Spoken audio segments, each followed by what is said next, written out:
situation. Their preference, naturally, is to safely return to their homes and live without fear of war or persecution. At the same time, it is in the interests of regional stability to support displaced persons return to their homes when safe to do so, as to avoid the upheaval, unrest and risks associated with the refugee crisis. That is why the Morrison government is committed to providing life-saving humanitarian assistance for displaced and conflict-affected Rohingya communities in Bangladesh and Myanmar. In fact, Mr Deputy Speaker, we have committed $260 million since 2017 when this crisis first emerged. Mr Deputy Speaker, almost 3 years ago, over 700,000 Rohingya fled targeted violence in Myanmar's Rakhine state to Bangladesh. Today, there are nearly 1 million refugees in Cox's Bazar, the largest refugee camp in the world. There's a further 150,000 in Malaysia, India, Indonesia and other host countries. On first visiting the camps, the United Nations Commissioner for Refugees, Filippo Grandi, recalled observing unprecedented despair and trauma because of the violence endured in terrible living conditions. And we've heard from the member from Moncrieff very moving recall of this herself when she visited just last year. There have been reports of killings, human trafficking and gender-based violence inside the refugee camps.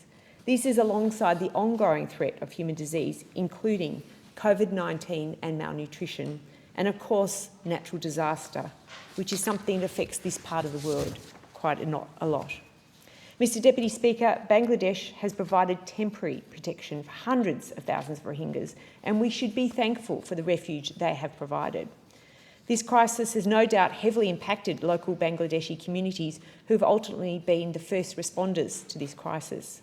But that being said, the Bangladeshi government's plan to relocate approximately 100,000 Rohingyas, the first of which were moved just last week, to Pasan Char, a volatile and remote island which emerged in 2006 as a result of silt, has been consistently opposed by the UN and other international aid organisations, including Human Rights Watch.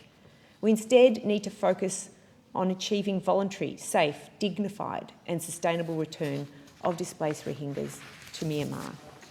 Mr Deputy Speaker, as earlier mentioned, humanitarian assistance to avert a worsening refugee crisis is in the interests of regional stability. The International Crisis Group has warned of the potential for Islamic terrorist groups to take advantage of the plight of Rohingya should the Myanmar government fail to resolve this crisis. Similarly, the United States Director of National Intelligence has said that the refugee crisis threatens Myanmar's democracy, heightening the risk of violent extremism and providing an opening for outside influence.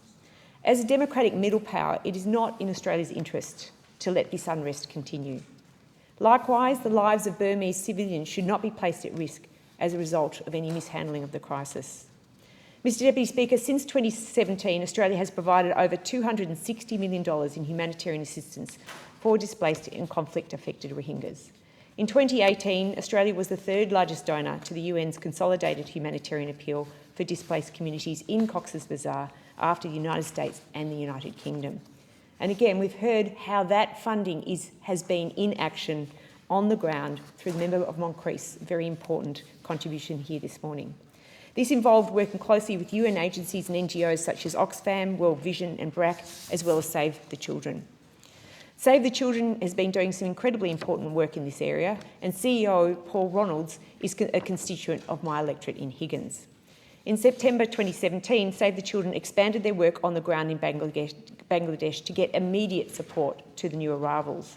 In May 2018, Save the Children expanded their work on the ground and were running more than 90 child-friendly spaces and opened a new 20-bed primary health care centre to families. This year, with the outbreak of COVID, Save the Children has opened a new isolation and treatment centre with a capacity of up to 60 beds.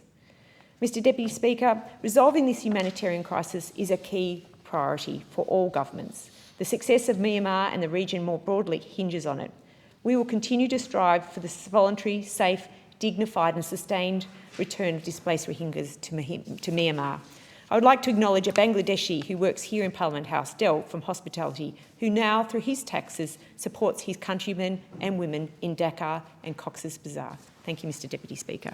Question is that the motion be agreed to, and I call the honourable member for Wills. Thank you, Deputy Speaker. I also want to thank the member for Moncrief for moving this motion, and I too stand to speak on the dire situation